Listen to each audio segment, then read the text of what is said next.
Hi, good afternoon, our viewers within the Facebook and those who are on YouTube and on our website. Good afternoon. This is our second lockdown conference, and we actually decided we refused to have COVID stopping us from meeting. And I think last year we had a successful one, and I hope this year we are going to have a successful conference. But it is successful already because of, if you watch the lineup, it's people who are going to empower us, and we are excited about that. And we wish next year and hope next year we will be back on face-to-face conference, but possibly we might actually link it in with virtual to make sure that we accommodate more people. This year we added journalists in our list as part of our He for She program. So our male journalists will be telling us about how do they view women in sport. And also, again, they would be talking about giving us advices on what to do for us to be at par with men's sport. And also, I think they would also guide us to say, how do we move forward on women and sport? And together with all journalists in all media houses, how do we make sure that we empower a girl child and a woman who's involved in sport and make sure that they get more publicity and more support from either sponsors or Department of Sport. So today we have our male journalists, as I said, who are ready. They told me that they are ready for this topic, and they would be engaging us on the topic. And they will be driven by the powerful woman who's also a journalist and who's also advocating for women in sport. Busi is doing a lot of work for women, and I think we should actually acknowledge here, and a lot of other women who are doing that. So for this moment, allow me to hand over to Busi Mukwena, who would introduce herself. And after introducing herself, she would also introduce her panel and take the driving seat. Thank you, Busi.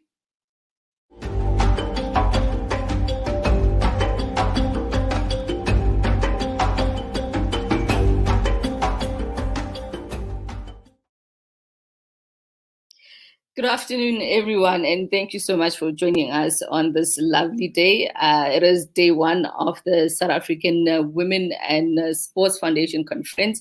And today I'll be speaking to my colleagues, three of my colleagues in the sports media. We'll be having a panel discussion on women and sport. I'll introduce them to you in a few. Just to introduce myself, I'm Busisiwe Mukwena. I'm a sports journalist, and as Mentambie said, I advocate a lot on women and sport. Please do tune in and do send us your questions via the Twitter, Facebook, and also through to our website and YouTube as well. We'll start the discussion just shortly.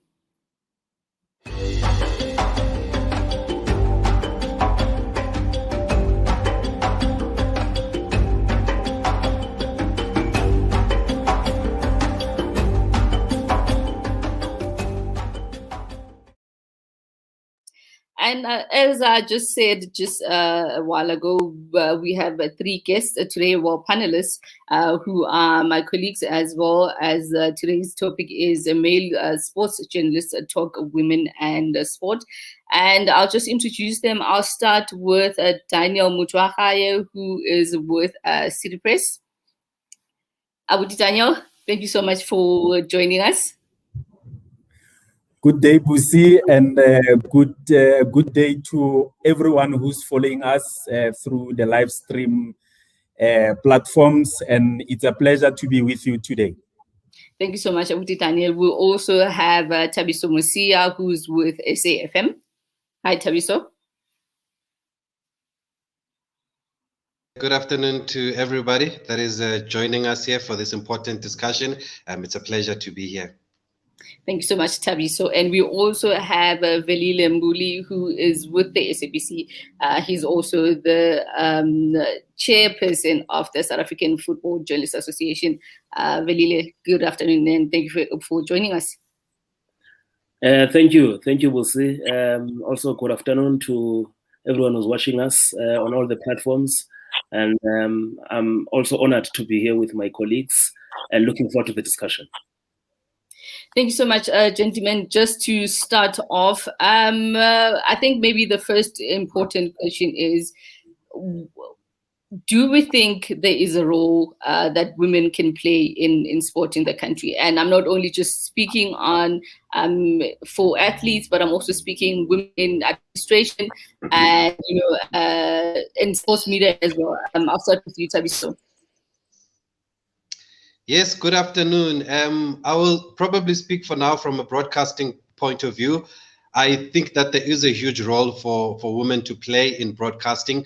I do think that there has been progress that has been made. I think women are getting opportunities when it comes to broadcasting. I think they are getting recognized. And I think women have also taken the initiative upon themselves, actually, to make sure that they are seen and they're ahead. And sometimes I think that's part of what it takes, basically, to put your hand up and take the initiative yourself.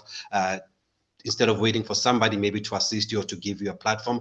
And there's been a lot of that. I mean, this forum, for example, is one of those that gives everybody a platform and a voice to share their views. We know about some of the awards that are happening also this month. They've been going on for years, and they've also taken the initiative themselves. But having said that, Busi, and to everybody that's watching us, I do think, though, sometimes it is a by the way. There is progress that has been made, but it is a by the way. It probably reminds me of the quota system when it comes to sport, when there's a quota system that's been put in place and it says you must play 3 black players, let's say in cricket. And some people just do enough just to reach that requirement, and they don't see the need to do more. And I think so much more can be done to open up the industry, especially the broadcasting industry for women in sport, and also not to generalize their roles when it comes to the broadcasting industry, because I think there's so much that can be done in this industry. But at the moment, what we are seeing is that there is a generalization of women, maybe that there must be presenters on some TV shows. You just need to be there and look pretty, or you must just read tweets. But there's so much that can be done behind the scene. There's so much substance that the women can come with, and there's so much value that they can add. But at the moment, I feel that as much as progress has been made, but it is just enough just to make sure we tick the boxes and we tick the numbers, and there's so much more that needs to be done going forward. Daniel, just to maybe follow up on what Thabiso has just said, that women, especially in sports media, they are seen as by the way. Why is it so hard to get women into sports media, and also why is it so hard for them to stay in sports media for as long as they can? Well, thank you, Busi, and thanks to Thabiso for those important points that he put across. Well, as much as we've seen the numbers increasing over the past few years, if I may say so, I mean, you look at, especially mainstream media, we do have women who have been assigned to handle, the so-called big assignments, but we are still dealing with the stereotypes here. It's more in the mindset than anything else, because quite often, when a woman is in charge, there's this perception that it is not done accordingly. But if we can just remove the mindset and possibly to borrow from Thabiso's word where you use quotas, I think we can only make greater strides if we really, sort of deploy people on merit and, how much they know the subject, like you've been doing with football, Busi. I mean, at any given time, I can give you a role either as a football coach, as a media person in the football association, because I mean you've extensively covered the sport in a manner that you felt so comfortable. You've actually led by example that it doesn't really matter whether it's a man in charge or a woman or a girl in charge of that specific position. So like all in all, it's just to remove that negative perceptions and that mindset that is not really empowering women. Bravelile, if maybe, do you think maybe as people in media, for us who've been in the media for 10 plus years, are we doing enough in order to rope in more young women and maybe mentor them into, just showing them the ropes on how things are done in the media in order for them to sustain themselves and grow as brands in sports media? Thank you, Busi.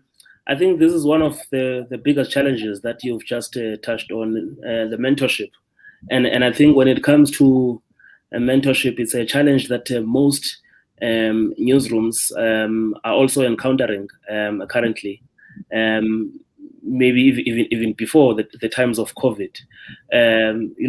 I've seen so many times where you will find a journalist on her own going out, and you find that sometimes she doesn't even know what to do, So you find that on the ground, as much as I'm coming from SAPC, here she comes from another different media house, but I find myself having to play a leading role in terms of showing her the ropes on how to do things. Because also I think one of the challenges that we're having, it's not just about insight, but also the guidance of this is the space that you're doing. We'll see here you're covering women's football, and in women's football, this is what is happening.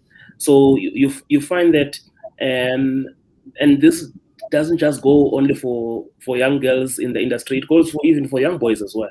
I was having a conversation just this morning with a colleague to talk about, especially in the footballing space, how now someone comes straight from journalism school. And already he's covering a Chiefs or Pirates. That person has not been through the processes of covering amateur sport, getting to learn the grips on everything around the industry, getting to know about the importance. So a lot of steps that are being missed there. So the element of mentorship is very important, and that's why as the South African Football Journalists Association, we've picked up that it is very important that we have to come up with a mentorship program.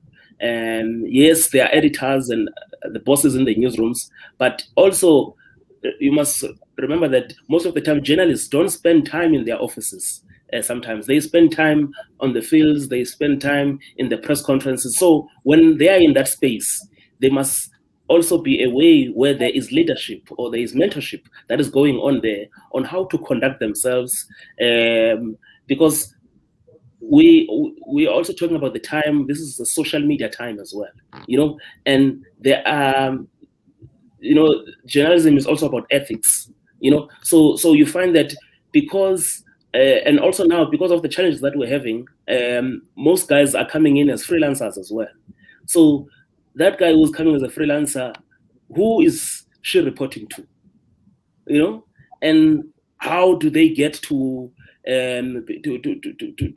even learn more about the industry? So it means that in all the different spaces that we're in, we have to try and play a role there. And that's why I'm also happy to be here with gentlemen and also a lady like you, who say that I know that this is something that you also do for young journalists who are out there, because I think that we seriously need, we lack leadership, if I can say, in our space. And if you look at it, it's something that leadership we also lack in sport in general in this country. So just maybe to go back to Velile's point about, more young people coming to the industry, freelancing, starting their own things. And, do you think maybe there is a misconception of what sports journalism is about? Because a lot of young people who are coming into the industry, for me, from my side, it seems that they see sports media or sports journalism as a way to become known, and they forget what journalism is, getting stories. Yes, I think it goes both ways. For example, I'll speak about my experiences. I host a sports show on SAFM right now.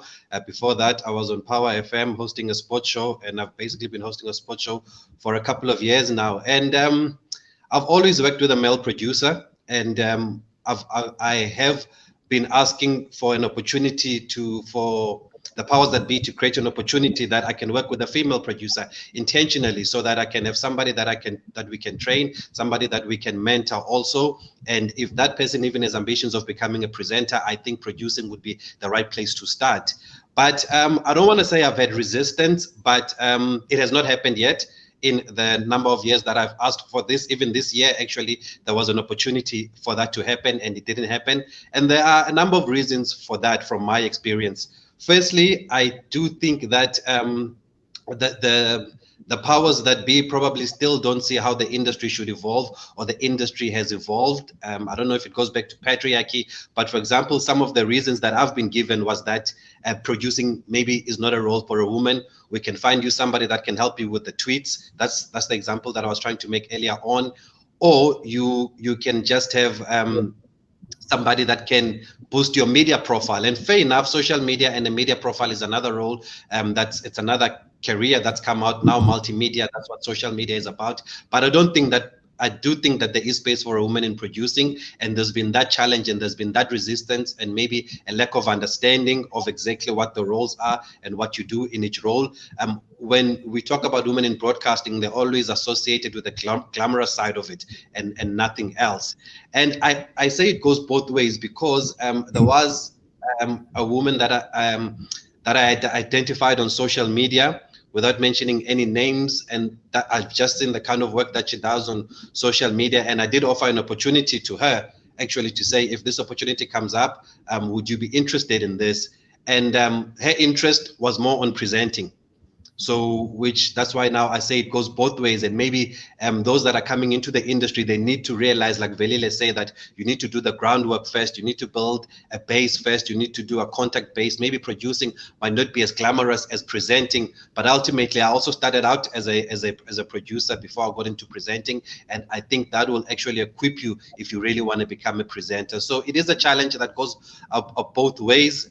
But there have been wonderful examples. I mean, we saw 2 seasons ago in football, actually, when there was an all-woman team that was producing a football match. And I know that a lot of noise was made about that. I don't know if it has continued. I hope that it has continued, and it wasn't just a once-off and something to make noise about, because it should not be something that is irregular. It should actually become a norm, because most of the women do go to school, they do study for these things, and they can occupy the spaces of being an executive producer, of being a director, of being a content creator. There's so much more that can be done. So that's why I was saying earlier on that as much as progress has been made, but there still needs to be a wider understanding, and we just need to open up the industry a bit more. I remember reading in the paper that Sis Ndambi, actually, who has organized this, if I remember correctly, she'll correct me if I'm wrong, but they had lobbied for, there's a sports show on SABC, the Ladies Club with Lebu and Valen. And whenever I've been able to watch that show, the content has been amazing, and the people that they invite on the show, it's stories that you never hear of. But I was lucky to catch that show when I'm at home on a Thursday at 11 o'clock. And I remember they fought for that show to be given a better slot, like a primetime slot, basically, so that more people can have access to the show. And I thought that was an important fight. I thought that was an important observation, and that maybe some people might take for granted, because like I said, people are just ticking the boxes. We've got a ladies club show. We've got 2 female presenters. We played on Thursday at 11. We are targeting the housewives, but you're not really, you should not be targeting the housewives. There should be many more people that you should be targeting. You should be targeting us. It doesn't mean that because a women's sports show only speaks to women. And I think that's another important message going forward, that also with the women that are coming into the industry, it doesn't mean that you must only cover women's sport. you can actually expand and don't be scared to dominate the other aspects of the industry. I know it's important right now to focus on women's sport and give it the coverage that it should be getting, but also don't be scared to cover Bafana as much as you cover Banyana. Don't be scared to cover the Proteas men's cricket team and all the shenanigans that are going on, or whatever that's going on, whether it's good or bad, instead of just focusing on women's sport. And I think that's also another subject that we need to address probably going forward, that sometimes the women that come in, they just limit themselves to the coverage of women's sport when there's so much that they can also do in the industry. Daniel, maybe if you can, what do you think is it that we don't find that women's sports is not covered as much as male sports?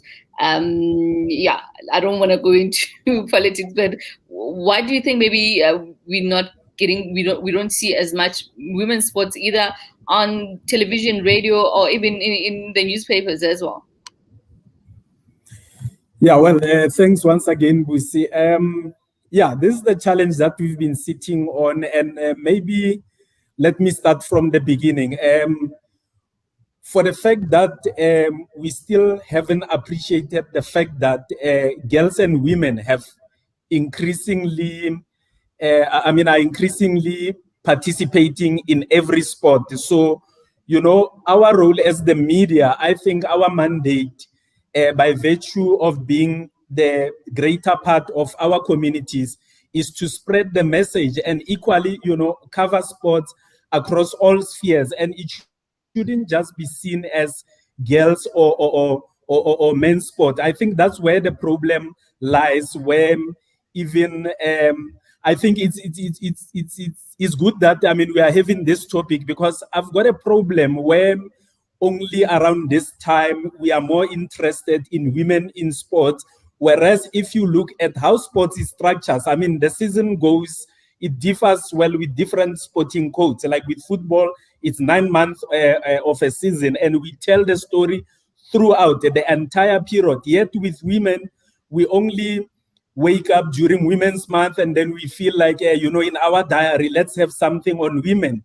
Meanwhile, we have our very own who are making news, you know, across the globe. Take, for instance, the many of the Banyana players who are scattered across the leagues in Europe. And thanks to you, Busi, and thanks to the two gentlemen here, I'm glad that, you know, as one who has also been admiring your work, you've been covering sport throughout and not only limited to a certain time where we say, hey, let's celebrate our women. This should be an everyday exercise. And I think it's also our role as the media. And like I pointed out that, I mean, we are part of a greater society where we are the ears and eyes of the society. We need to tell these stories as and when they unfold. Otherwise, think out of the box. I mean, they are also, it's not only limited on what women are doing on the field of play. Think out of the box, you know, give us those human interest elements of it, because at the same time, looking at it, that's how you create your superstars across all codes, be it of which I hate it to say sportsmen and women. It should just be sports people. Yeah, no, I feel you there. Velile, maybe your thoughts on that? The thoughts on the coverage of women in sport. Yeah, I think we'll see. You know, I know this is a different platform, but you really know exactly how I feel about this one, and I think Braden has just touched on something, and it's something that even in our show with Tabiso we always talk about. You know, that this thing of treating women in sport as if the events around that space are just in August only. It's something that we really have to look at in the country. But I think more important for me, it's also significant that we're having this discussion today on a day when the inaugural CAF Champions Women's League in the Southern African region is also kicking off. Mamelodi Sundowns ladies representing our country there, and also you have the Green Buffaloes team, which had I think about 5 players in the Olympics. But if you were to check, you check the build-up just to this tournament, besides the usual suspects, you ask yourself, this is the inaugural UEFA, in fact, the CAF Women's Champions League, and how much more, you know? So some of these things are just supposed to be natural like that, in terms of coverage. So for covering women in sport, there has to be an excuse or something, and that's why most of the time you hear the big media houses talking about the sales, and also in terms of even the targets now, since most of the things are happening on the online media, they are looking for more hits. So I'm not sure if maybe if you covering women in sport events, you're not going to get more hits. But if you have a team like Sundowns Ladies, which is also even on the Sundowns platform, for me, it's a no-brainer that if you go with that line, that story would sell. You know, so and I think for me, in the media space, and as you've seen, we'll see with what has been happening around, now it's more about chasing profits and not really coming with these key things that we're talking about to say, if I'm covering this story, who else is being exposed to this? And that's why when we talk about the coverage of sport, just in general now, if you look at in the history of sport in the country, where it comes from, as you know, that I think it's only next year where we will be going through a process where, in terms of the readmission to international sport, we've reached 30 years.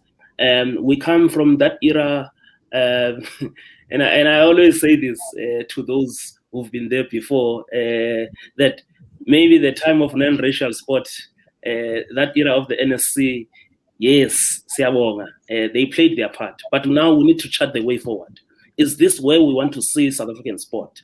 With all these changes that have been taking place internationally, and as part of that, how do you then come up with the coverage, not just of women in sport only, but also those with living with disabilities also in sport as well? And how do we make sure that it also just doesn't become an event around the Paralympics time, but it's a nature thing that's there on a daily basis? You know, I've been working for a number of years now with 18 SABC radio stations, and when you look at those radio stations, they are dedicated in different provinces, in different language groups as well.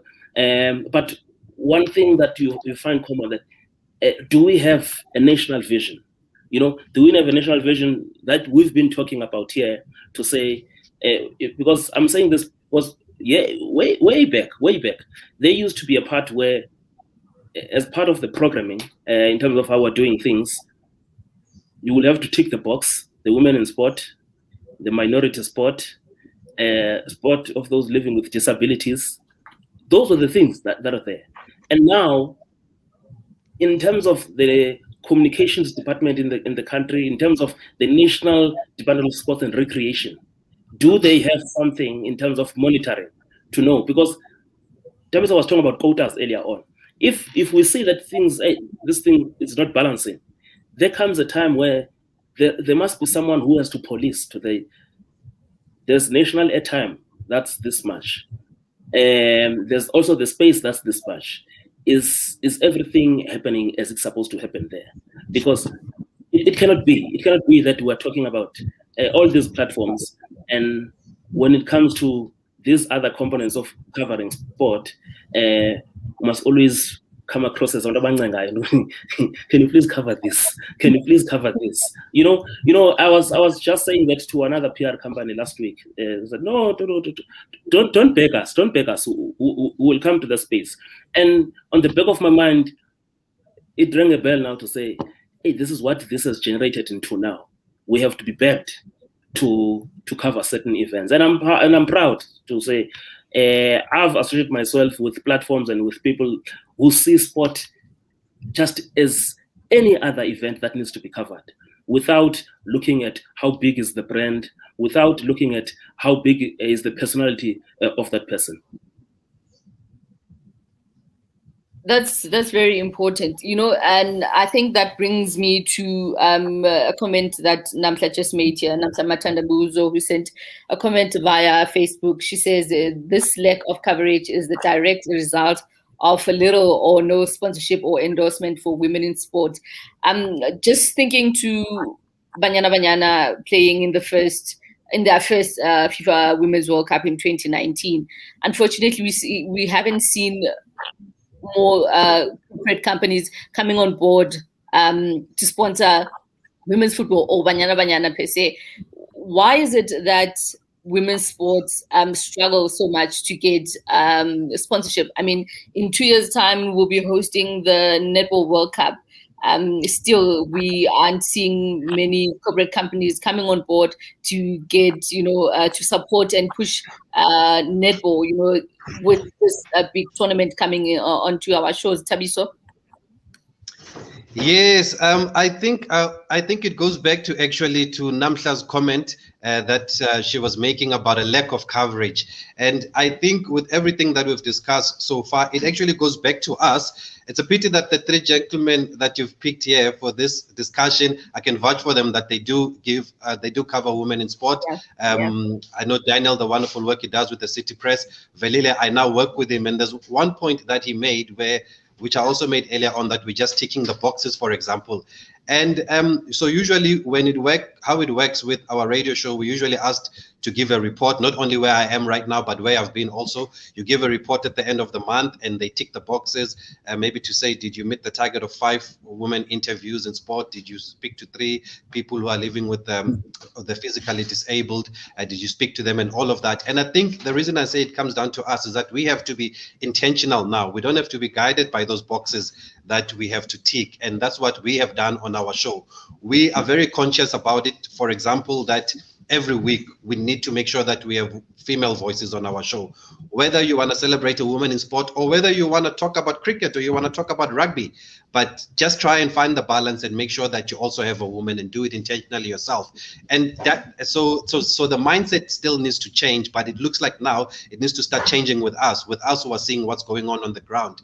Because unfortunately, the people that have been around, they probably only know one way of doing things, and that's how they've done things for years. And Daniel said something interesting when you talk about change, to say that he doesn't like to say sportsman or sportswoman.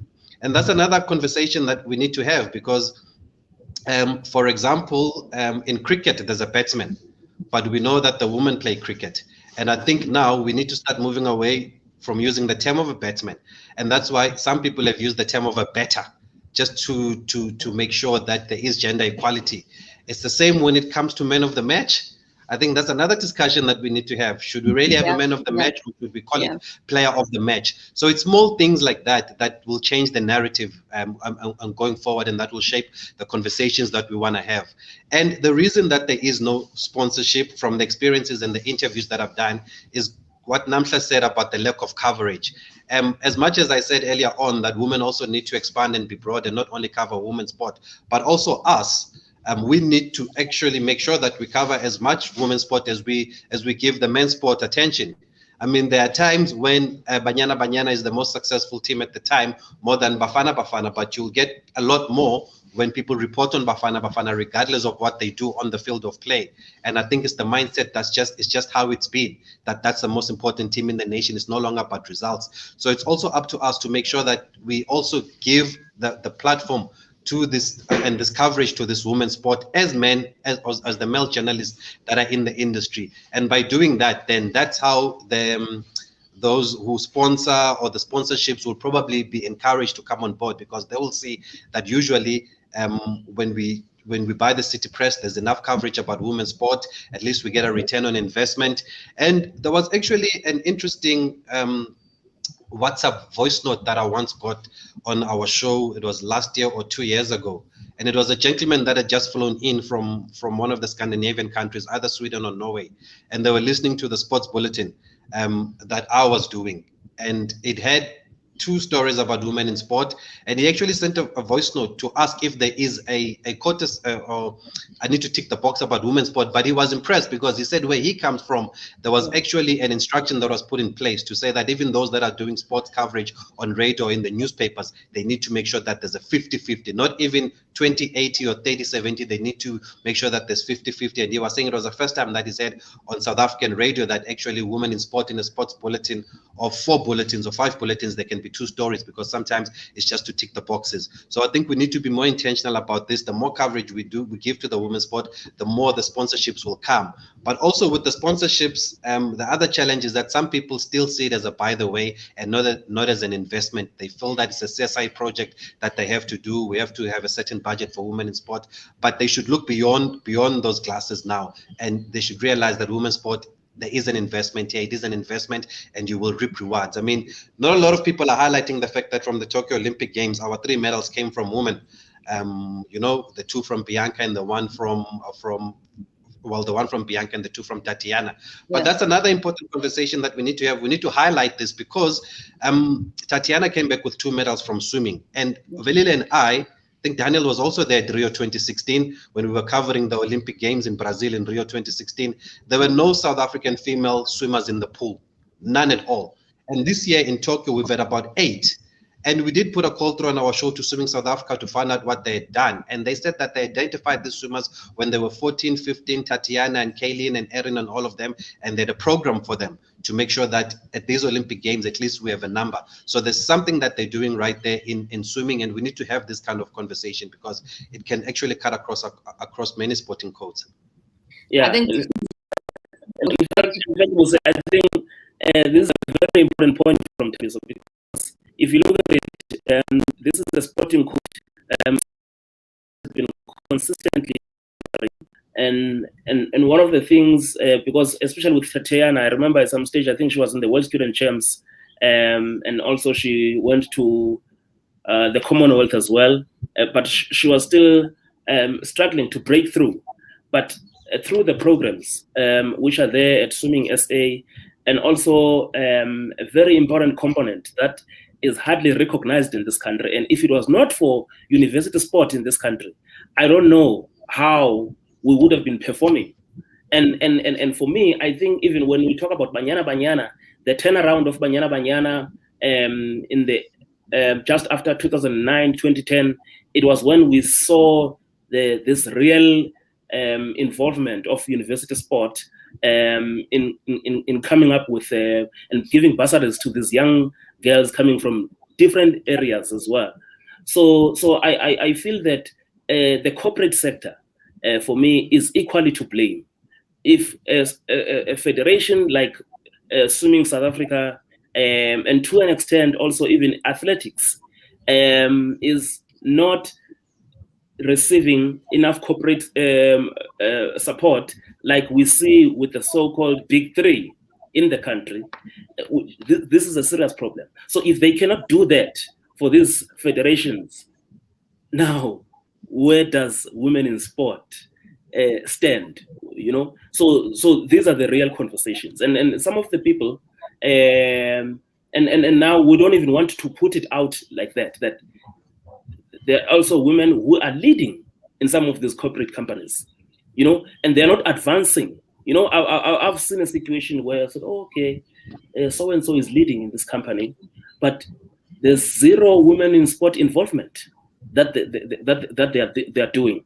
And I'm not saying, I know that people sit in boards and maybe they are overpowered in some places, but if you're a leader, at least take the initiative, you know, to say, during my tenure, this is what I did. Because the lack of support we're talking about, because even with coverage, you have to trigger coverage, you know, you have to be in the media face, you know. I know a lot of PR people that we deal with. Sometimes I'm like, you know, it's too much now.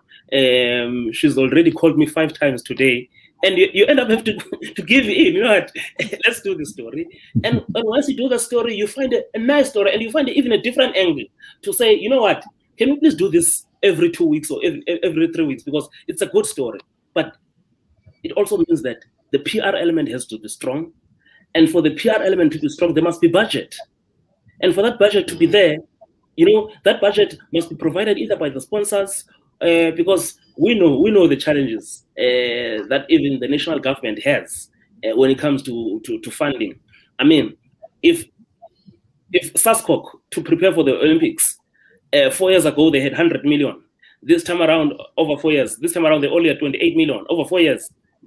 What are the chances? What are the chances? I know we want to go to the Olympics and compete with Britain. We compete with all these other national Olympic committees. But what are we putting in? But surely then the honors cannot only just be on the media in terms of the amount of coverage that they do. A couple of months ago on Twitter, I went on a rant about, I'll name the company. How they'll have to excuse me, but I have to. How Hyundai sponsor or give player of the month at Mamelodi Sundowns, a male player of the month, a car every month. Whoever gets that accolade, however, they don't do anything for the women. Now my question is, shouldn't maybe sports bodies or even clubs, whenever they get sponsorship from companies, do they not look at maybe, don't they have the clause that when a company, for example, Hyundai, when they sponsor Sundowns, shouldn't it be 50-50 in terms of how much the women get and the men get? How are we getting that wrong? Because we saw with the Springbok Sevens, when they got that sponsorship from SAB, they sponsored the men's and the women's sevens equally. Abuti Daniel, what do you think? Yeah, Busi, you are touching on something that was already, at the back of my mind to say, as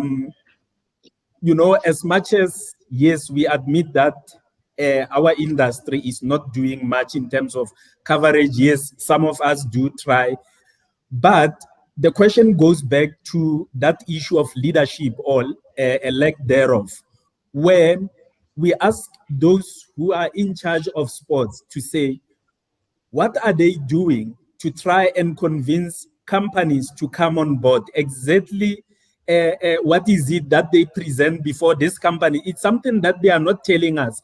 All the time we hear that, companies are not interested. But the question is, what exactly are they doing? So now it takes us back to who are those people who are in charge in those influential positions. Velile mentioned one very important point here, saying, there are some powerful women who are at the forefront of some of the big corporate companies in the country. Can they invite, such people to workshops or boss barracks to say, we need corporate to be involved as much as, there are communities out there. People, we've seen how much the love people have for their own sports people with the crowdfunding, that happened immediately when SASCOC were saying they didn't have an incentive kitty to reward our medalists. But what was disappointing was that sort of a show, a point scoring to say, no, but we are doing something, we are negotiating with people to come on board. The question is, who exactly are those people? Just be transparent and exactly tell us the extent of which you went to try and source sponsorship for sport in general or for those particular people. So another thing that Velile mentioned was, in terms of the PR, it has to be some sort of an aggressive exercise in a way that if it happens that way, then let's say, maybe let's go back to, there's this saying that give a certain sport or give a certain element to people who really understand the dynamics of it. Maybe get more women in those influential positions in sports federations to say, for instance, I'll use netball as an example. Check people who are in charge there. They are mostly women. And check now, all of a sudden, they've got sponsors. How exactly did they convince the likes of Telkom to be part and parcel of it?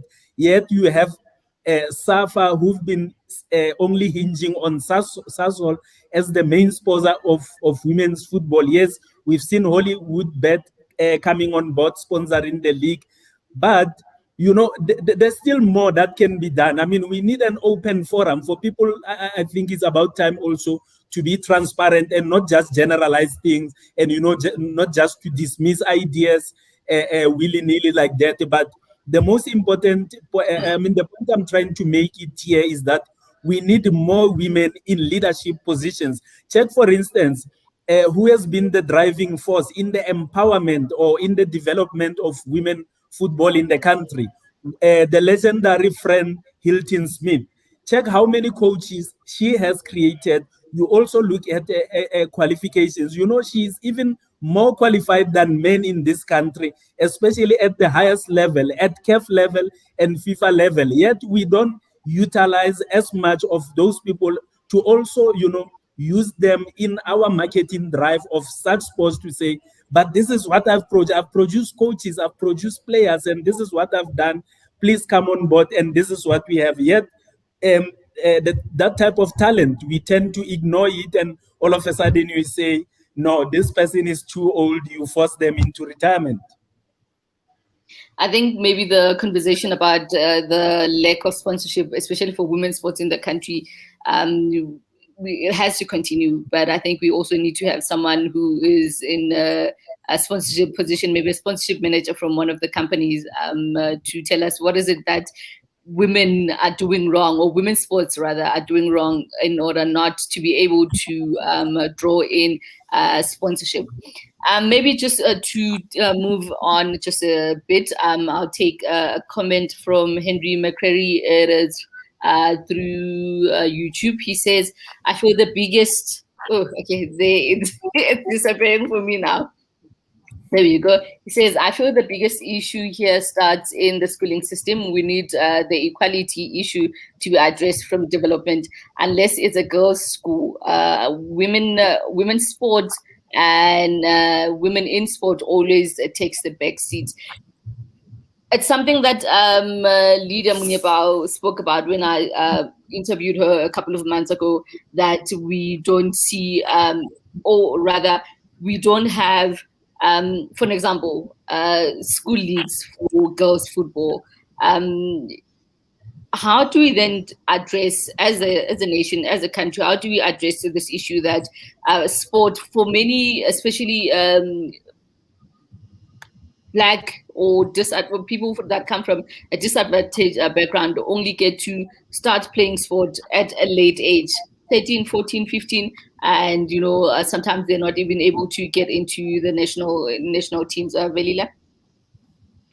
I think this one is, and I will talk about football, which is one of the codes in recent years that I've been focusing more on, even though I do multi-coded sporting events as well. But I think football is facing a serious challenge of not. I still can't get it, you know, how football, because football is structured in the right way already, you know. They've got regions that fit from LFAs from districts and all those. So if you were to look at it, because already they run these programs, and even when SAFA took over the running of schools football from SASFA, you would have expected something that is more systematic in terms of coming out. You know, the junior leagues or the schools leagues, you know, and those leagues already, it's young boys and also young girls. How they've not been able to do that over the years, it boggles the mind.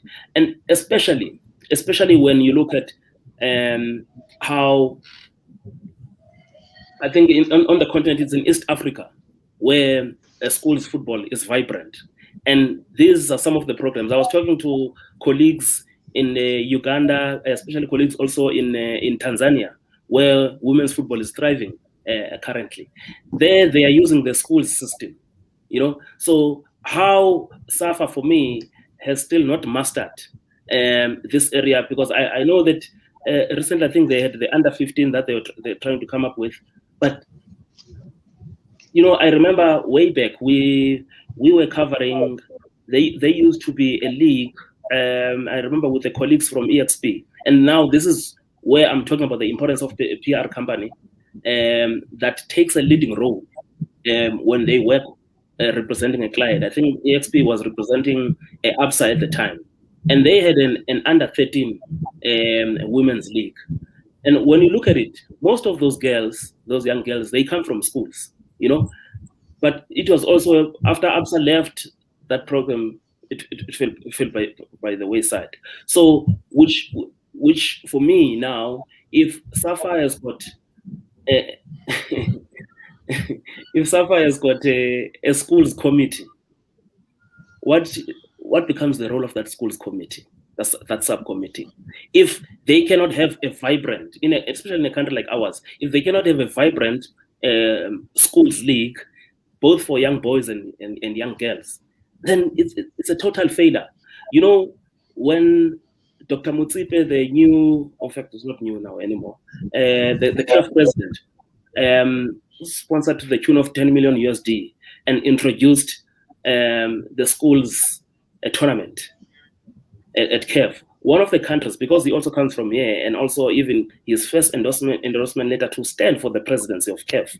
One of the countries I was expecting to take a leading role in this, we've still not seen much from our side in terms of what are we doing with the schools tournament that is introduced at CAF. And because these are the opportune times to say, we've always been talking about schools football. And I know that each and every time we bring the element of schools football, we always talk about how schools football used to be good in the late 80s. Those times have changed, Those times have changed. We have to do things differently now. And also we know that there are other things that are competing. But how the leadership at the FA have still not mastered this art for me of making schools football, both for young boys and young girls, the proper base of development. Because this is where we've lost it. And I'm saying this as someone who, for over 11 years, I've started covering sport at amateur level before I came to focus more on professional level. Because that thing that we're talking about, Musi, it shapes the young reporter's mind. It shapes even the old reporter's mind, because there will be young girls who will be covering this weekly young girls football leagues on a regular basis. And some of them, like myself, who started covering sport even before I went to tertiary to do journalism. Now, there will be someone who was thinking of being a lawyer or being something different. But because you come from a school, you grew up following and even covering this, you change your mindset, you come into the journalism space. So a lot is being missed here by what I said earlier, the lack of leadership. But Daniel, how can we improve participation of girls and women in sport? Yeah, well, one point is that of, starting events at school level. But, well, it shouldn't just be like Velile pointed out that, stick into what happened in the past, because here we are trying to find solutions going forward, especially, right now we have in place the use of technology in the sport. The high performance centers are there. They are doing things quite differently, but you ask yourself how many have access to those high performance centers. But at the same time, I mean, there should be some exchange programs around this. I've seen a number of initiatives. One in I think it was in the US, where there's this initiative of dads and daughters. That's where, you've got an influential figure as a girl child growing up, if you've shown interest in sport, you've got a dad who's supporting you throughout, showing you the basics of the sport, and trying to find opportunities for you around the space, be it at those institutions, your high performance centers, or which naturally you'll get there if you get a bursary or something of that sort. So, but I agree 100% with Velile is saying. Has mentioned to say, yes, schools are actually a good starting point, but there should be a structure in which everyone can follow, some sort of uniformity, and not just do things haphazardly to say, Wednesdays are sports school days, and then you leave it there.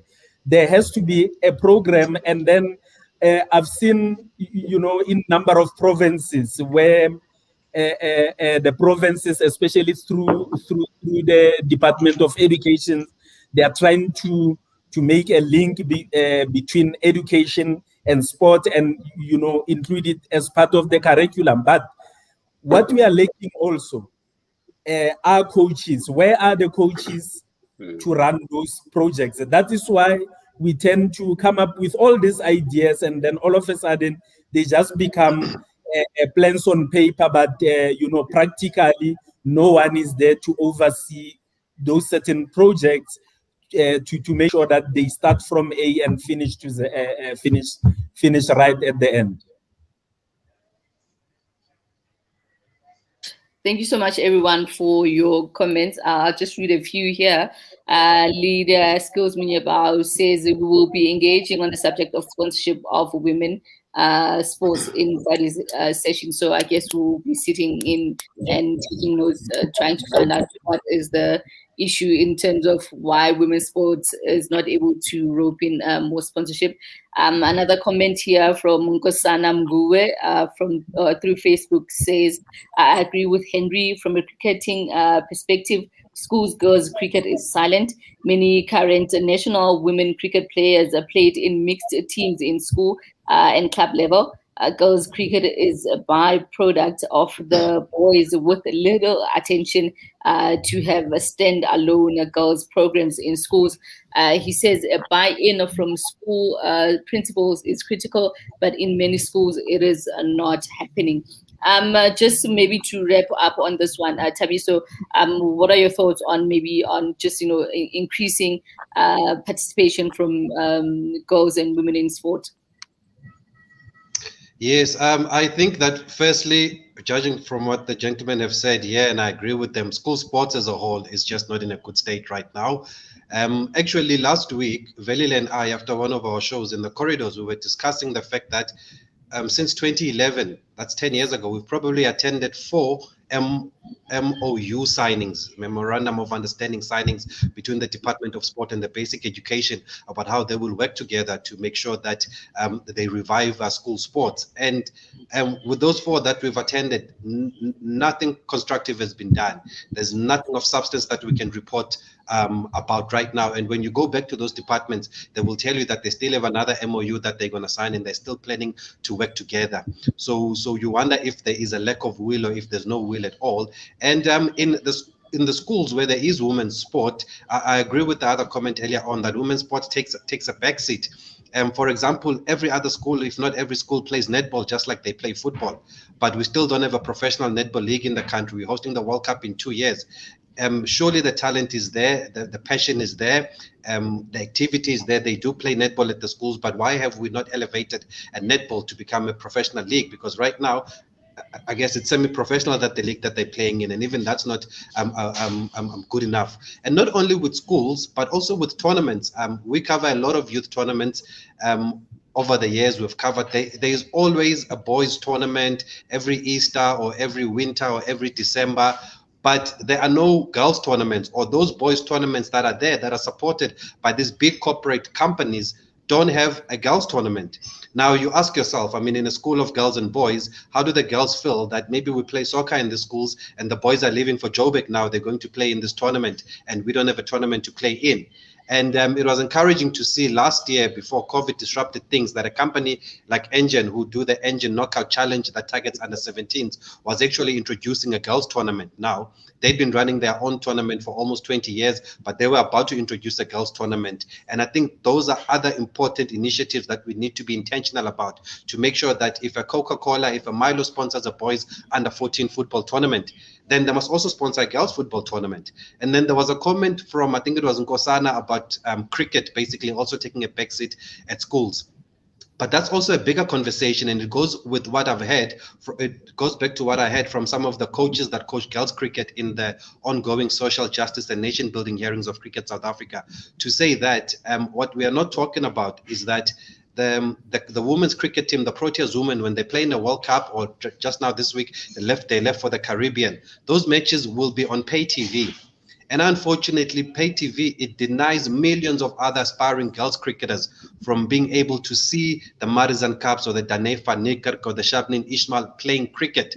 So I think the power of broadcasting is very important here, and it also talks back to the access to information and the access to the TV rights issue that has been going on with ICASA and the broadcasting rights. That if you are gonna take your product to a pay TV, you are denying millions the access of seeing this product and of inspiring, because we know sport, they always say it has the power to inspire. You are denying them from seeing the Proteas women's team playing cricket. And if the young girls, the 10-year-olds or the 11-year-olds or whatever age they are, don't see these stars on TV, then they won't realize that actually you can make a career out of playing cricket. You can actually be like Shabnin and go play in the Big Bash League, but they don't see that. And especially that happens to those that come from disadvantaged communities. And ultimately you will lose them in the system. They will lose interest in the sport. So I think also broadcasting and the access to sporting codes, especially the major sporting codes, the national broadcaster also has a big role to play. And those also that sell the rights also have a big role to play to make sure that everybody is included here. Before we wrap this one, actually, from the three of you, just recently, Kev said that all the teams that will be taking part in continental competitions will have to have women's clubs in their structures. What are your thoughts on this? Do you think, especially in South Africa, since we don't have a lot of teams that have women's wings of women's football, what are your thoughts on this? Do you think maybe teams will take this seriously and actually start women's football sides, which they will really look after, or will they just be just another thought? Oh, as long as we have a women's football team, we'll be able to compete continentally. Abu Titania, let me start with you. We are all just speaking on this one right now. Yeah, well, you see, some of these things are good ideas, and earlier Thabiso raised something very, critical to say. Sometimes the intentions must be clear. It shouldn't just be a moment where we are just ticking off the box. Let me take you back. If the PSL was able to establish the MDC League, which is the reserve league, you ask yourself that why wasn't there an idea at the very same time to say, maybe let's split this into the reserve league and then, make it compulsory for clubs to come up with women's teams. Like, they have, for instance, as I'm saying to you now, that reserve league was well in place. And at the same time, you ask yourself whether it was just, a matter of getting that extra bag through this, because they knew that it was too obvious with the men's game. Anyway, I mean, we can easily do some quick picks and establish teams there and there. You have like your 16 clubs coming, some virtually out of nowhere. You can't tell me that all these clubs have proper development structures. It takes some serious thinking to come up with these things. So I think that's where also they missed a point, perhaps, if this was not in their agenda, to say, if now, let's say, the sponsors of the reserve league, the multi-challenge D scheme structure, they were interested in sponsoring that.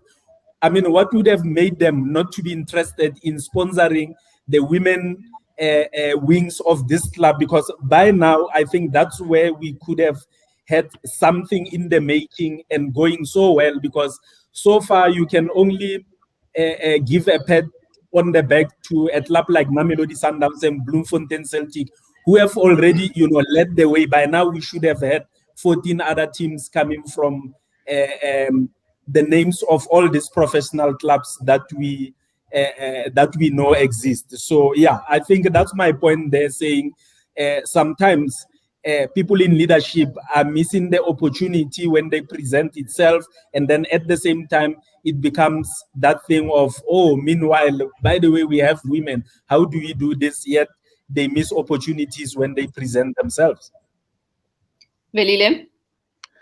This is a very interesting point you are bringing, because long before CAF came with this, in fact, I think I saw something where I saw CAF and I could see that they're moving towards this direction when they started to implement some of the things around club licensing.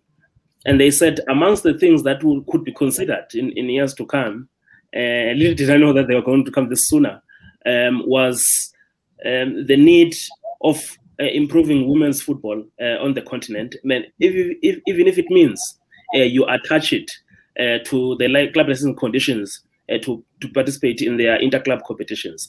But I think for me, if SAFA is talking about Vision 2022, and one of the striking things that I looked at when I saw Vision 2022 way back when they were formulating it, it was saying, and it's still there, it's 2022 next year, by the way.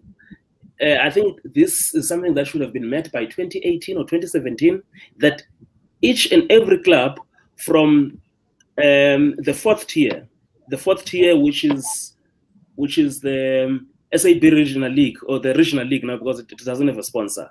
You come to the ABC Mutsipa League, you come to the National First Division, and then you come to the Premier Division, which is all in the NSL and the PSL.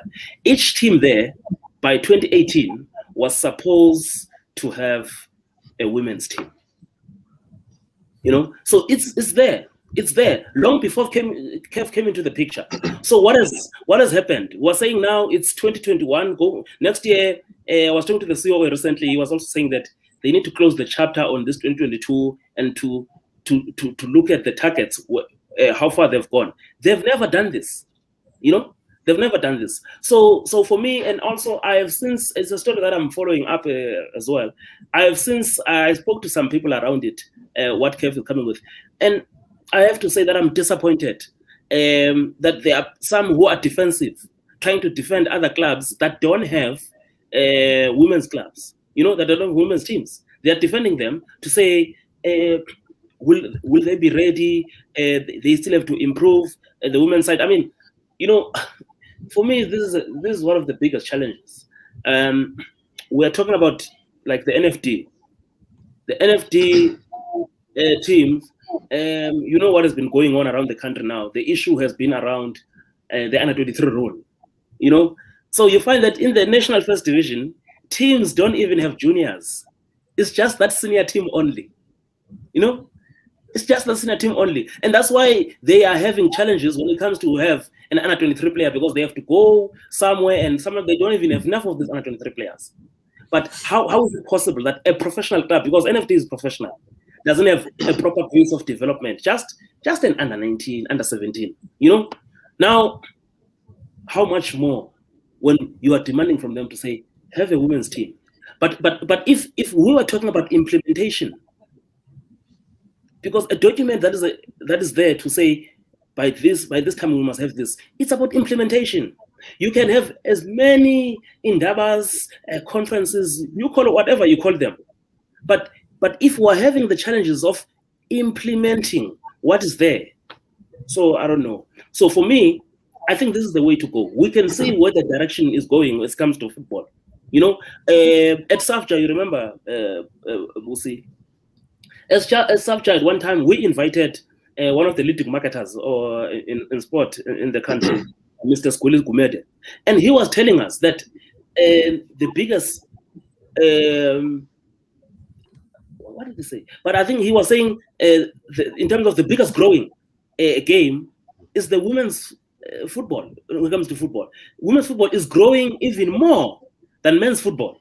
You know, so if you don't have a women's team, what is happening also to the female base that you have? I see teams these days when they launch their jerseys, even having a women's jersey, and then I'm asking, is this for leisure only? Why don't you have a women's team? And then, you know, let's make a case for it. So I think for me, because that's why I was saying it's significant for me that today we're having this discussion when that tournament is starting tomorrow down in Durban. Because remember, if the Sundowns ladies win there, they go and play in the AFCON, you know, or in the CAF Champions League in Cairo, and from there they go to a Club World Cup of women's, you know, which is something great. It's also big, because if you look at it, the success, with all due respect to the Olympics, but the success of Banyana or South Africa having more women playing overseas didn't come when we participated in the Olympics. We went to 2 Olympics before that. Yeah. But by the time we went to the World Cup, it was a different ballgame altogether. You are part of the World Cup. It's a monster. So it means that if we are to, I mean, think about it. A club like Kaizer Chiefs having a women's team, it will change the landscape of women's football in the country. But if Kaizer Chiefs is still telling us about a 3-year plan in 2021, when CAF is saying they are implementing this next year, so what happens if Kaizer Chiefs qualifies to play in CAF next year? Will they not have a women's team? And Kaizer Chiefs had a rugby team, by the way. Yes. Before the women's football team, which is also very interesting.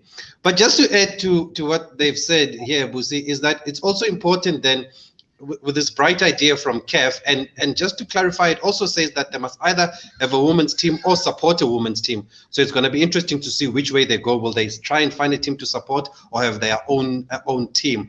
But it's also important to do it the right way. It's all good to have a women's team, but how much support do you give to that women's team? Because for example, we'll talk about what's happening in our league now. We've got a league, everybody's talking about it. It's the second season now. It's got a sponsor, but you're still hearing stories of a team from Limpopo having to travel to Cape Town by bus. They expected to play the next day, and they have to get back on the bus again and travel back again to Limpopo. I mean, surely when it comes to conditioning and the physical conditioning of the players, that is not ideal to travel like that. So it's all good to have a league, but do it the right way. Make sure that you provide the right transport arrangements for them. You provide the right kind of support. Last night with Velile, again, we were having a conversation about the Hollywood Bet Super League, basically the National Women's League in the country.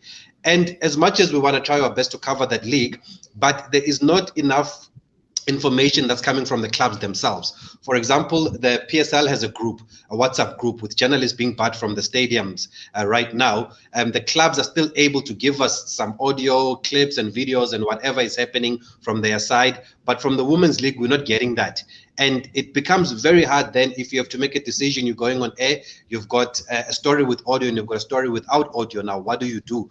You know, sometimes there's no time, you don't have the resources to call the club yourself and get more information. So if the clubs can be more proactive and also tell their own stories and take the initiative themselves. But then you wonder then, do these clubs have a media officer? Are they supported by the association to be given a budget where they have a media officer? You might say that the Women's League is not giving us enough information, but do they have the person that the male clubs or the PSL has, which is a media officer, to make sure that they give the media this information? So that's why I'm saying that if we are going to have this, we have to do it the right way and make sure that, for example, if a player gets injured now, do most of these clubs have physios? We don't know if some of the clubs in the National Women's League, if not most of them, don't have physios. What happens when their players get injured? You know, but you'll find a men's team has 2 physios and a doctor. So are we doing things the right way, or once again, are we just ticking the boxes, or is it a by the way? And we're also going to have to get past a lot of myths, a lot of beliefs, the religion challenges that you will face in the North Africa, for example. We have been covering stories over the past few years where in some Arab states, women were still not allowed to go to a stadium and go watch a football match. I mean, I remember when we went to Sudan in 2015, we were wondering why with Bafana, we're not seeing a woman at the stadium. And it was not normal for women to go to the stadiums. And now you are telling the same nations that they must have a women's club. Will there be a will? Will they understand? Will they be open-minded to move into that direction when some of them don't even allow women to drive cars? And then there's also the issue of beliefs. We've had stories here in our own football that, for example, if a club is sharing a training ground with a women's team, the women's team will be told not to use the same field as the men, or you don't walk across this field, because unfortunately some people have their beliefs. I don't know if it's a belief or if it's a myth, or what do you call it, that maybe if a woman touches this piece of equipment or they cross this field, it's bad luck, or you're wearing a skirt and you're walking on the field. So we still have to get past a lot of that patriarchy and a lot of those challenges, but the idea is good. It's been a long time coming, and let's hope that what Velile is saying, that there seems to be a resistance, let's hope that's not the case, and let's hope that we can actually use this opportunity for the advancement of women's football. You know, I think the only way for African women's team to do really well at the World Cup is having this thing implemented, but also it has to be done right. These teams have to be fully supported.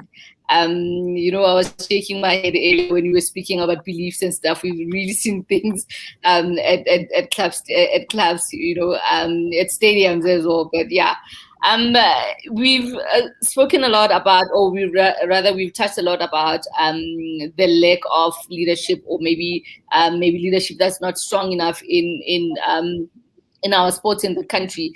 In particular, I'll just touch on basketball SA. We haven't seen anything on women's basketball, especially at national level, in years. You know, like stories that were coming from BSA, or what was happening in those camps. Scary. But now, how do we get the right people to take over from the current leaders who are resisting to let go of power? Yeah, maybe let me. Okay, but then yeah, maybe let me step in there. Yeah,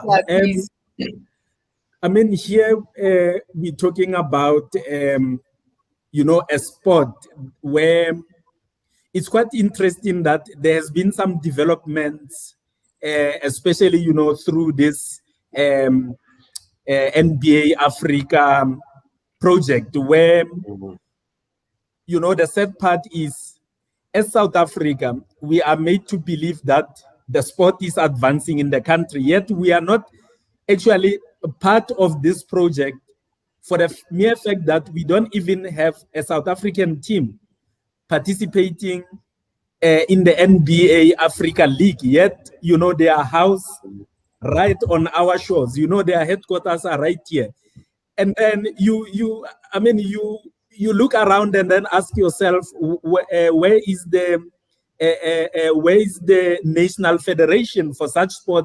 I mean, how many years, Busi, you know, since I arrived in the industry, there has always, for instance, basketball, your likes of boxing and karate, they've always been beset by administrative problems. And then you ask yourself, if you have an umbrella body like SASCOC, you know, who are in control of sports in the country, what exactly are they doing in the advancement of these sports, particularly who have instabilities in their leadership? That's when I believe that sometimes go back and get people who have been involved that sport to run with the show.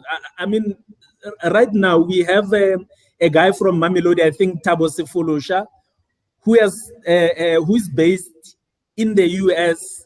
He's been part of the NBA, and you know, can't you get, you know, those kind of people to sort of share ideas on how can we advance this sport, as opposed to just leaving it for it to sit with administrative problems? Because the thing is, and we are focusing even more on that, because I can tell you right now, Google anything basketball South Africa, all the stories that will come up, more like karate. It's, instabilities in administration, infighting, and, factional battles. So that's where the problem lies before we even go any further, whether the sport exists or not.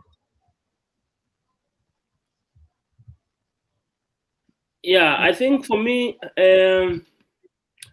if we were to talk about how to move forward, I think one of the biggest challenges, and it's something that I touched on here earlier, especially when we talk about lack of funding for sport in the country, and this is the model that I've seen working, and if it can be embraced by other federations around it, if athletics, if you look at athletics,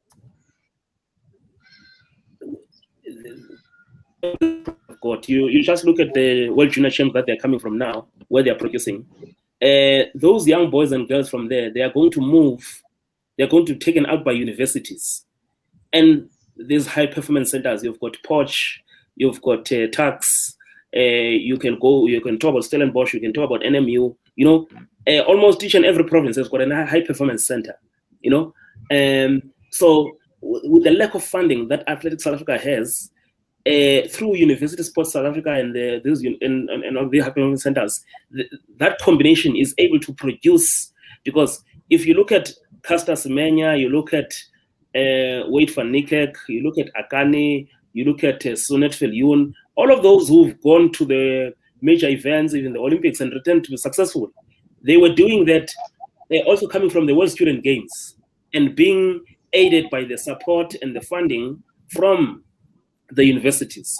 So what is stopping our federations to partner with University Sports South Africa, especially if their development programs are not strong enough, even in terms of funding, because there's a tertiary institution in almost each and every major town, So these are the things that we can be able now to offset if we're talking about there's lack of funding. So I just don't know. Is it a matter of you don't want to bring in these people because you fear that they're going to take over?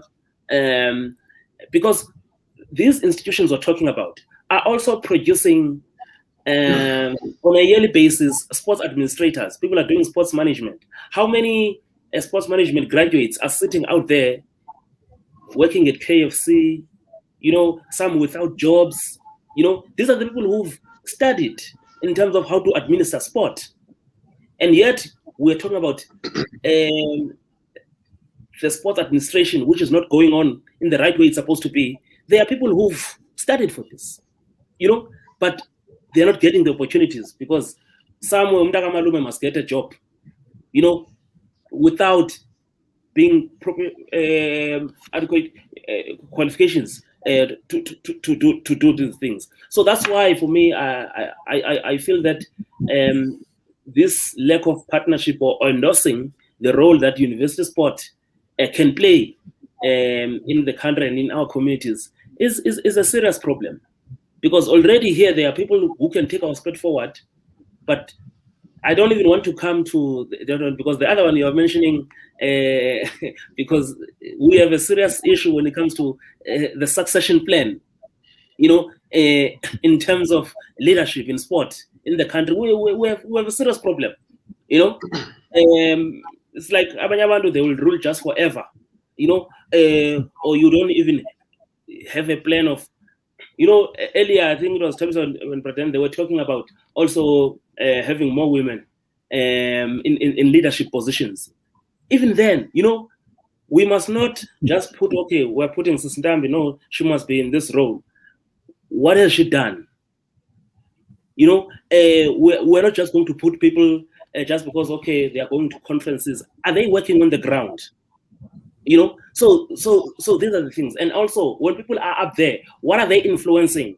If I'm elected into a leadership position, what am I doing down there to make sure that if we are talking about boxing, for instance, is women in boxing or women's boxing thriving? What has happened at BSA since Sisindambi left? Is there a good program that we're talking about? So I think for me, are the serious conversations, but also implementation, because in the country we like to talk about indabas and talk big about all these things, but dololo implementation. Can I just add on that with Velile talking about boxing? Because recently on our show on SAFM, we were having a conversation about the fact that Boxing South Africa, for example, has a women's boxing department. And they have put a woman in charge of this specific department. And over the past 2 years, there was something that was highlighted by Mr. Bongani Makasela, that there was nothing that was done from this department. Whether it is during the year or especially during Women's Month, there were no initiative, there were no events, there was nothing. And the problem, and even though there was a woman that was in charge of this department, and we even had this conversation as late as last week, actually, on our show on Wednesday. And it probably goes back to what Velile is saying then. Are you putting somebody there to do this role because they are a woman? Or is it somebody that is passionate about this, that really wants to do this? Maybe there could be somebody else that is more passionate, that's interested in doing this. Maybe it could be a man that can be doing this. So it's important that we put the right people in the right positions to do the right thing. And you made an example about basketball also. And with what Velile was saying about leadership needs to evolve ultimately. And right now there are people that seem to be holding to positions. And I think that's the problem that we've had, having covered Basketball South Africa over the past few years and what's been happening on and off the court. A couple of years ago, the national women's team, must have been 3 or 4 years ago, they were due to go to Afrobasket, which is the AFCON basically basketball. And they had a camp, they were in camp, they were ready to leave, but the camp where they were based, they found out after 5 days that Basketball South Africa had not paid for their accommodation. They were being kicked out. One of the players got injured. They reached out to BSA to say, can we take them to your physio? There was no budget for that. The coach had to pay out of his own pocket. And then when they were supposed to leave, I'm not sure if it was Cameroon or where they were going, before they left, they found out that transport was not arranged for them to be picked up from the camp to go to the airport.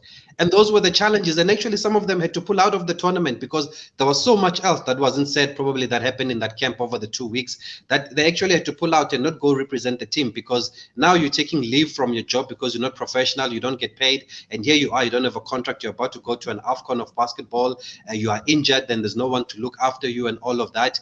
But unfortunately, the same people that were in charge at the time are still in charge right now, and they're still holding on to those positions. So until also there is accountability and people also take responsibility and realize that leadership needs to evolve, then we're going to be having this conversation over and over again, and we won't be moving forward. And you wonder, why are people holding on to certain positions, or why are they not able to allow to open up the industry and allow others to come in? It's encouraging right now to see the likes of Lydia coming in at SAFA, because having interviewed Lydia Munyepao, she is highly qualified. She's got the experience in this field. She's very passionate also. I mean, she told us a story about how she went to this school when she was growing up, and she was exposed to so much sport at the school, and she didn't know that there was something like this that existed, and that's how she started playing basketball, and then she ended up playing football also, which was an important observation, because also in our own communities, there's much more that needs to be done. We need to make sure that we create equal opportunities for our kids. For example, if you have a team of 11 black cricketers in a township, likely if they're all good and they're dominating, only 2 of them will actually go to the so-called cricket schools or the Model C schools, and the 9 will be left behind because they're also just ticking the boxes or just taking those 2. But we also need to make sure we have these facilities, we have these schools and these coaches also in the communities and in our townships where these boys and girls are. And when we talk about development, we always talk about boys, always boys, but it needs to be about boys and girls. That's why I said earlier on, even the terminology that we use and the vocabulary that we use going forward needs to be intentional and needs to change.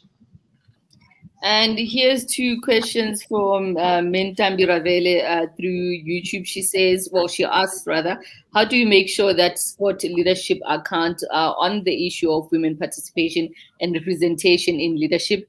And the second one is, how can a sports journalist assist women in sport, rather? Yeah, I think starting with the area of making sport leadership to be accountable, we need help. We need help. And I always say this. Sometimes, in the industry, people will come and they say their sources, and He said, no, but journalists. I said, no, but journalists don't make the rules. You know, we don't sit in the boardrooms. We don't take decisions. You know, what we can do is to amplify. You know, and also we have a situation where the people, once they get into the positions and they want to talk, and especially those who are serving in the boards on the executive committees, if they want to talk, they want to talk off the record. They don't want to be on the record. But when people were campaigning to be elected, they were campaigning out there, you know. And when they campaign, they also make an oath to say, "I'm standing because I want to do this." But as soon as people are elected, in terms of their commitment now, their commitment is not to the organization, it's not to that community, or it's not to the area that they are representing, but it's to an individual. So this is the problem. This is the problem. And for leadership to be accountable, those very same people who have been elected, they need to come out. They need to come out. And if they engage us as the media, don't engage me off the record, because you're worried about what is going to happen to your seat. No. In the same way that you were engaging me, you want us to report about you because you want to stand for a position, come out. Because when you want to serve, it's a voluntary decision. And it cannot be now that you need to be accountable, it becomes a collective thing. No, what is the collective leadership saying? I know, because always they said, no, but I cannot come out. And we've seen how those who come out end up being victimized. How do we ensure that those people are protected as well? You know, you understand what I mean? So, to Sindambe's question, these are some of the things. For instance, at Itiski Times recently, we wrote a story about possible changes on the SAFA amendment constitution and all those things. And one of the things that you look at there, I know that because my colleague Litabo was also working together on the story. One of the things they're talking about, from what I've seen, is to do away with or club women's football committee and the youth football into, I think, into a single unit, you know.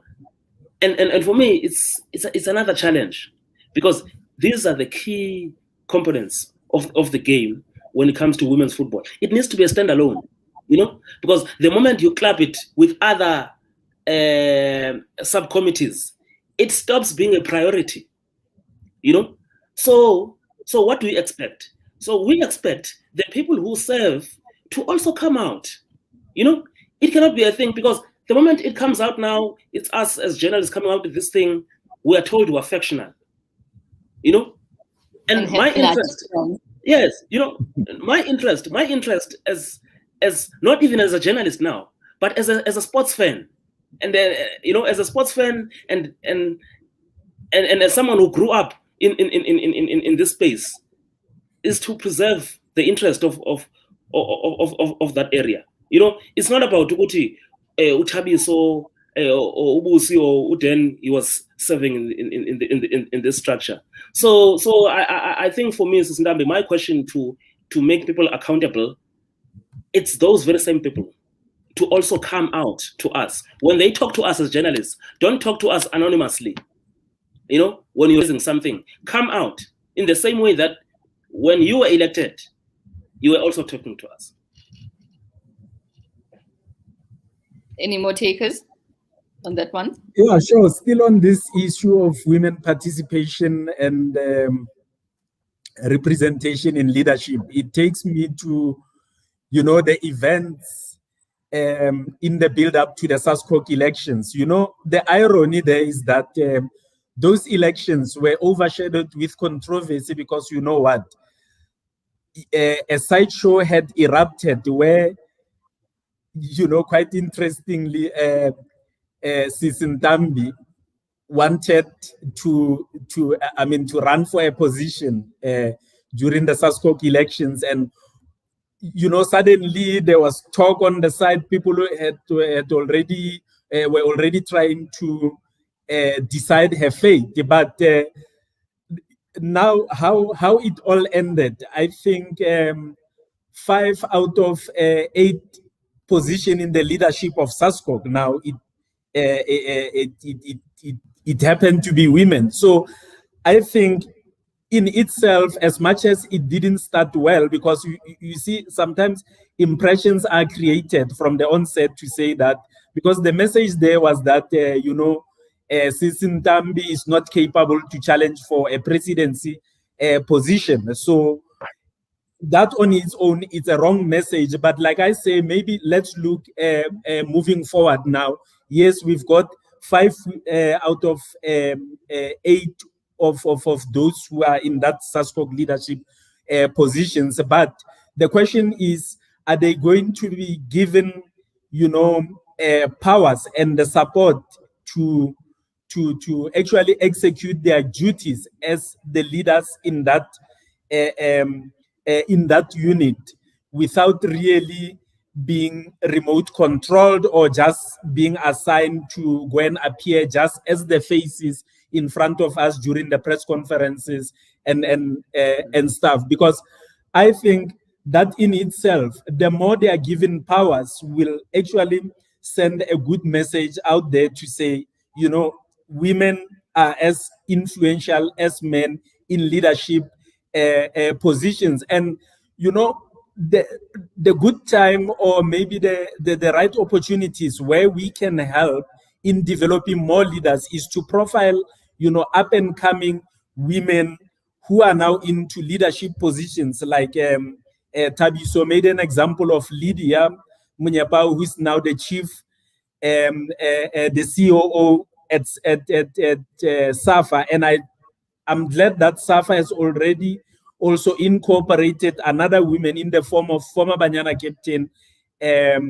Amanda Dlamini as part of their PR and marketing wing, if I'm not mistaken. So, like Velile also pointed out, in some of the points he was raising, was that, give such people support. And our role as media, the only thing that we can do is to profile, is to highlight these achievements, and at the same time, cover whatever story that is coming through, be it at grassroots level or, at another level, for as long as they're involved in sports.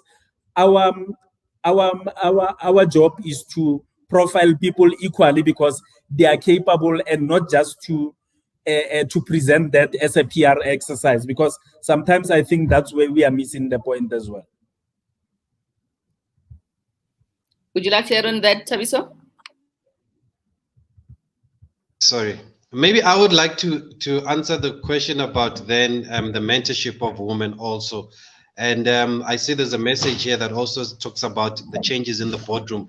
And you're right, the boardroom is very important, because ultimately we can only do so much, we can recommend so much, but the people that make the decisions are the people in the boardrooms. I made an example of how I've been trying to rope in intentionally just a female producer, somebody that can work with us and learn with us. But ultimately, I don't have that power. I don't make that decision. I can only recommend, and I don't have the power to make it happen. So even the mindset in the boardrooms also needs to change. And right now, that is a big stumbling block. But having said that, it has not stopped me. I can speak for myself that I have made a lot of recommendations. Some people that are working in the field now, through those recommendations, are highly recognized sports journalists, and they're working and they're delivering, not only because not only women, but also men also. And I think when it comes to mentorship, I also think women need to be united, especially those that are already in sport, those that are already in the industry. They just need to show more of a unity going forward, because what I see is that there's not a lot of empowerment from woman to woman. There's not a lot of mentorship from woman to woman that are in the industry.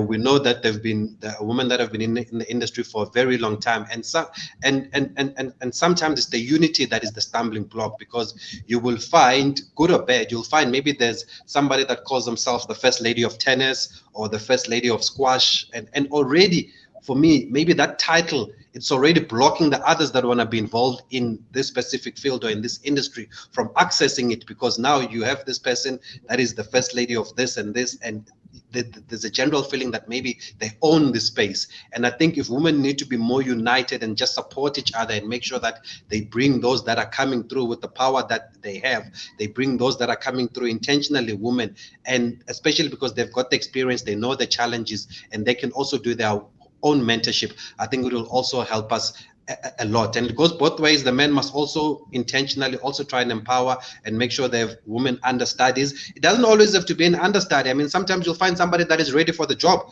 and that can actually do the job. And don't look at the fact that it's a woman that must start at the bottom. Sometimes you get those situations. For example, I'll make an example of Hlonim Timkulu, who's now at ENCA. They once did a competition on Kaya FM and to find a sports broadcaster or presenter. And Hloni was actually top of this class, men or women. She answered the questions, she knew her sporting history and all of that. But there was an issue about her winning the competition because they felt that they were actually not looking for a woman for that slot. They were maybe looking for a guy. And we had to fight behind the scenes with Jeff Muloy to make sure that this is the best candidate for the job. Maybe you think her voice is not sexy enough, or she needs to put on a sexier voice to be presentable on air, or for the male listeners to be able to listen to her on air. But she's actually good enough. And we managed to get Hloni into the system with a bit more training. We felt Hloni was ready, and now Hloni is at ENCA. And I know even at ENCA, I'm not speaking for her, but it took a while for her to actually get the job, because when I left ENCA, she was another recommendation that I made intentionally to say Hloni is here. And then there was an issue that even though she was the best candidate for the job, but can she present? Is she presentable and all of that? And Hloni was wearing braces at the time. She'll forgive me for that.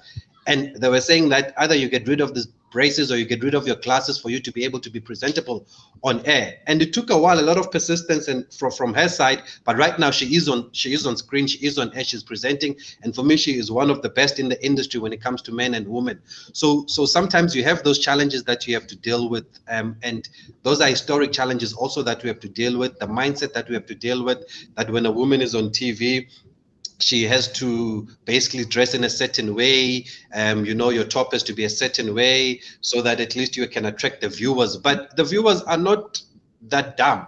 They don't. I speak for myself, and I'll speak for a lot of other guys. We actually don't watch sport to listen to a woman or to look at a woman and how she looks. We actually want to hear what she says. And unfortunately, those in charge still believe that it's about how you look before what you say. And those are the challenges that we have. And that's why I think from my side, it's important then for women, on women mentoring, that needs to be intentional. And maybe that's what the women in the industry that are there right now are not doing enough for.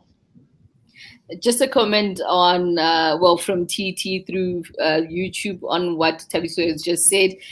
He says the unity doesn't exist because the industry itself has made women believe that there's only one space. Well, there's only space for one woman at a time. Which is unfortunately, the truth. We see in a lot of newsroom, there's just that one token woman who's either a reporter or whatever in the sports department. We've been chatting for almost 2 hours now. I'll just read a few more comments from the viewers. Here's one from Lindo Gianni. She says, as a journalist, we can report and represent women, but if nothing changes in the boardrooms, it becomes a challenge. And most of the time, you can't get comments from the person sitting at on the top chair for accountability, which is also another issue. One thing I've also picked up in my career over the years is that sometimes the athletes themselves do not want to speak to journalists, and especially women athletes will not want to speak to the media, which also now impedes in how we report as well on the stories of women's sports as well in general. And just the last one from TT through YouTube, brother. He says part of the problem in profiling women in sports is that mainstream media generally wants to profile them only during Women's Month and forgets they exist at the rest of the year. It's a lip service, really. Which is really also unfortunate. Just to wrap it up, Thabiso, Can you just maybe wrap up from your side about everything that we've chatted about today, the sponsorship, how to improve also the participation from girls and women, just to wrap up from your side? I just think we need to be intentional. We need to be unapologetic about including women, because if we are apologetic about it, it's not going to happen. We're going to continue to tick the boxes like what you just said now, because some women feel that there's only space for one. You feel that if you are in and you are covering cricket, you are the only woman that can cover cricket in the country. You're made to believe that. So that's why I also say that women need to expand also, and also make sure that not only do they cover women's sport, but they also cover other sporting codes. For example, with us on our show, if we have to cover PSL, when we intentionally look for a woman to talk PSL football, you will find that the space is actually limited. But when you look for somebody to cover Banyana, there are a lot of women to speak about that.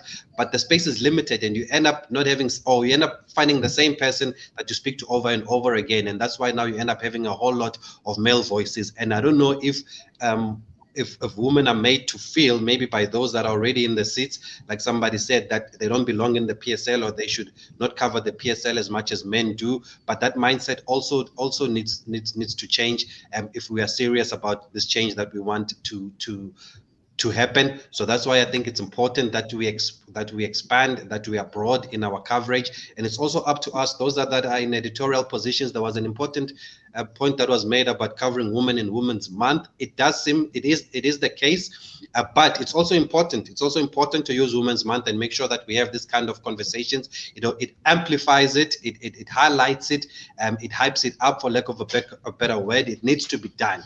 But you are correct to say that it can not only be done during this time, because right now it is only done during this time. And that's why people must also take the initiative themselves then, and move away from those targets that they're given by their employers, or those targets that they're supposed to have, and also make sure that intentionally you make sure that there is inclusion. And I think it will cut across the board, and we don't do it just as a by the way. I know we've made an example of Lydia. She's a COO at SAFA, which is really great to see, but I know she was also contesting the CEO position, and I would have liked to see how close she was to that position of CEO, rather than COO.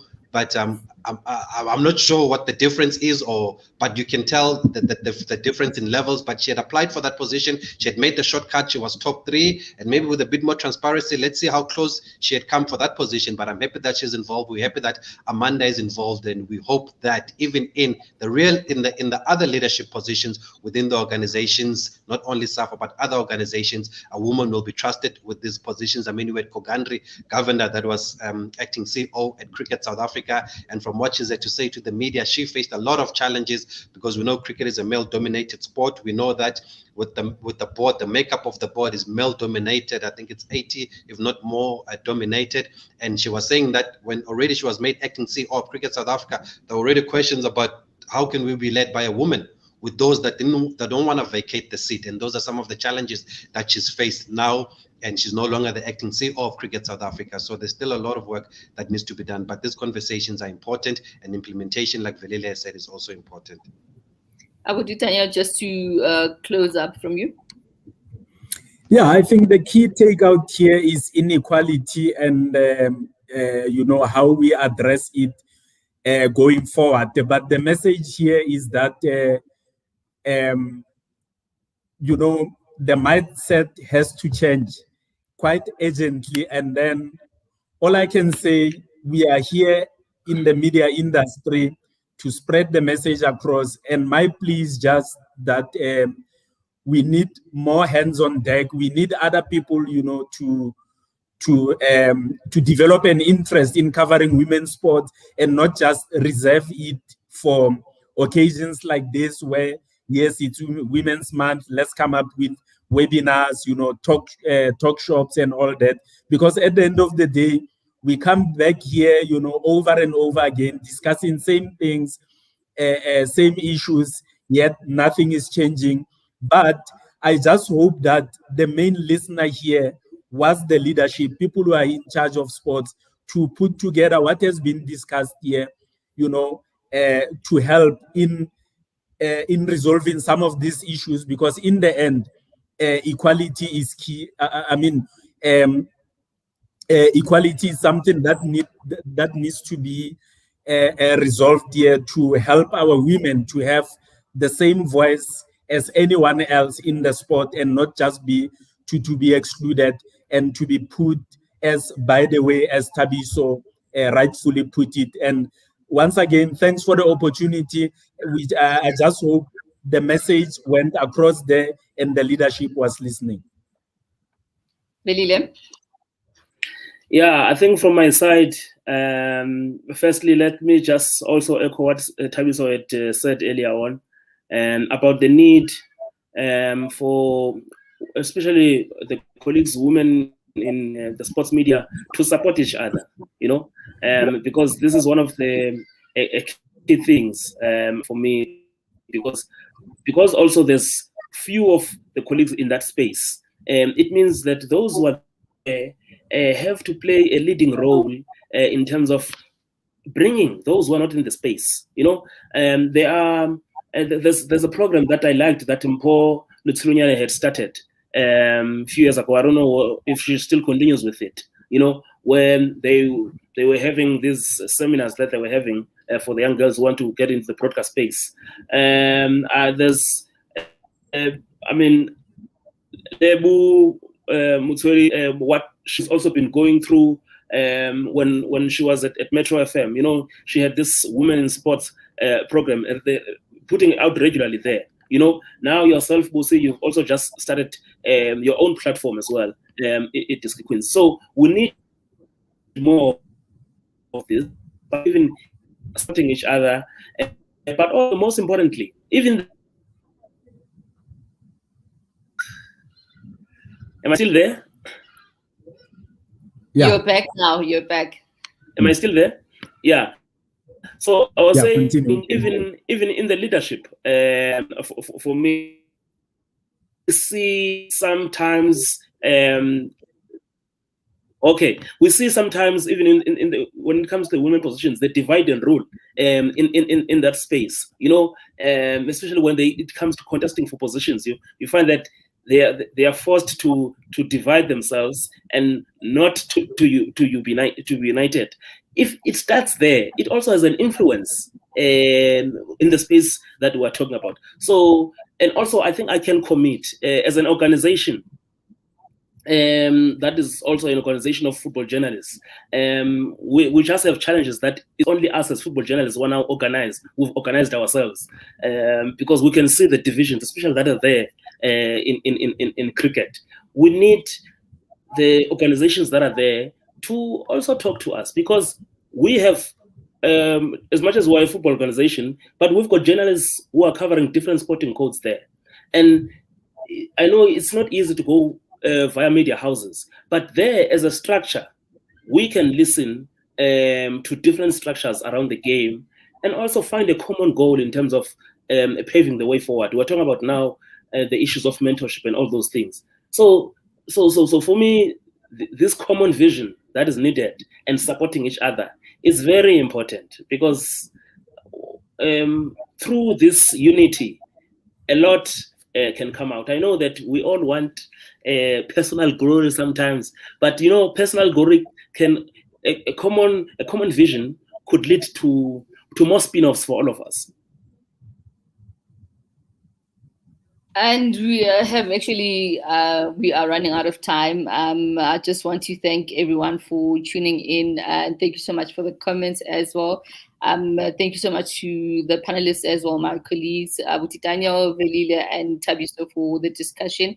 I really hope leaders were tuning in and listening, and from here on, we'll see some form of change in women's sports in general, from administration, for athletes as well, but also for women in sports media.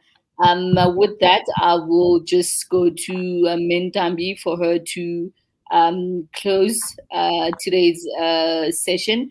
Please do continue tuning in. The conference will run until Saturday. From me, thank you very much. Busumugwena.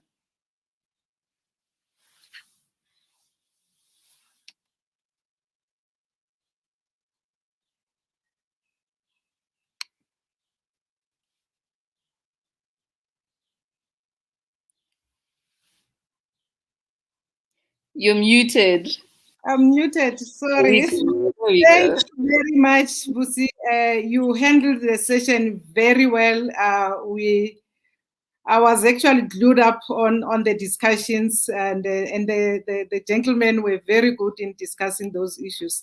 And it's very much important that we involve them in our sessions. And one thing I think we have achieved out of this discussion is that we have achieved a situation where we can work together as women in sport and all other organizations that are empowering women, so that we can achieve equality at the end in South Africa.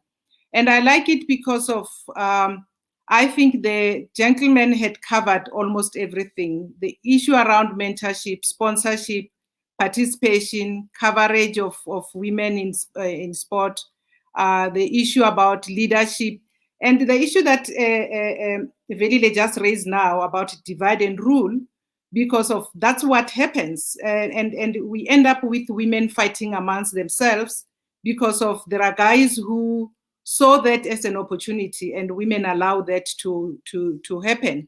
And I think it's high time that we need to stop that.